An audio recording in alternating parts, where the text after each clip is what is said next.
যেই দুই প্রকার প্রাণী আপনাদের গড়ে থাকলে আপনাদের রিজিকের কোনো অভাব হবে না, সেই দুই প্রকার প্রাণী সম্পর্কে আমি আপনাদের সামনে কিছু তথ্য দিব।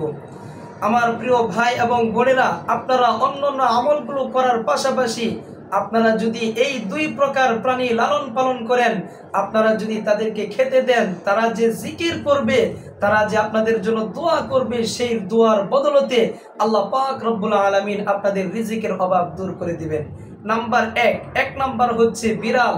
বিড়াল হচ্ছে রাসূল করিম সাল্লাল্লাহু আলাইহি সাল্লামের অত্যন্ত পছন্দের প্রাণী। রাসূল করিম সাল্লাল্লাহু আলাইহি সাল্লাম বিড়ালকে অত্যন্ত পছন্দ করতেন। একবার কাতাদা রাদিয়াল্লাহু আনহু ওযু করছিলেন, তার ভাতিজা তাকে ওযুর পানি ঢেলে দিচ্ছিলেন। এমন সময় দূর থেকে একটা বিড়াল আসলো। হযরতে কাতাদা রাদিয়াল্লাহু আনহু বিড়ালকে পানি পান করতে দিলেন।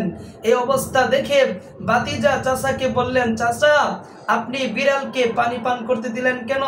তখন চাচা বললেন, ভাতিজা তুমি কি জানো না, বিড়াল হচ্ছে রাসূল করিম সাল্লাল্লাহু আলাইহি সাল্লামের অত্যন্ত পছন্দের প্রাণী।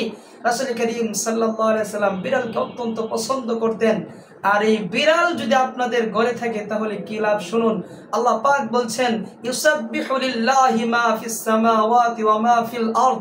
আসমান এবং জমিনে যত গাছপালা, তরুলতা, যত প্রাণী রয়েছে সব কিছুই আল্লাহ পাকের তাসবিহ পাঠ করে। এই বিড়াল যদি আপনার ঘরে থাকে, আপনি তাকে খেতে দেন, এই বিড়াল যে আল্লাহ পাকের তাসবিহ পাঠ করবে, আপনার জন্য দোয়া করবে, সে দোয়ার বদলতে আল্লাহ পাক রব্বুল আলামিন আপনার রিজিকের অভাব দূর করে দিবেন। দুই নাম্বার হচ্ছে কবুতর। কবুতর হচ্ছে রাসূল করিম সাল্লাল্লাহু আলাইহি সাল্লামের অত্যন্ত পছন্দের প্রাণী।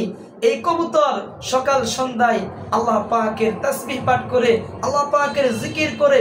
আর এই কবুতর যদি আপনার ঘরে থাকে তাহলে দেখা যাবে এই সকাল বেলায় এই কবুতরের আওয়াজ শুনে, কবুতরের ডাক শুনে আপনার ঘুম ভাঙবে।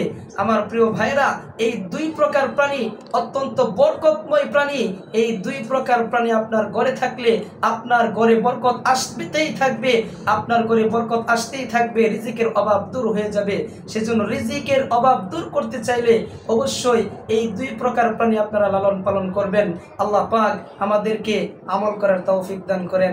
আমিন। ওয়া আখিরু দাওয়ানা আলহামদুলিল্লাহি রাব্বিল আলামিন।